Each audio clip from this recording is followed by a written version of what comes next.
আমরা বিশ্ব নেতাদেরকে অনুরোধ করে বলতে চাই, আপনারা কি দেখেন নাই ফিলিস্তিনের নারী এবং শিশুদের কান্না?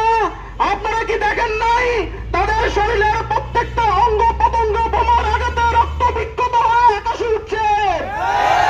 আপনাদের মানবতা আজকে কোথায়? আজকে আপনাদের মানবতা কোথায় লুকায়িত?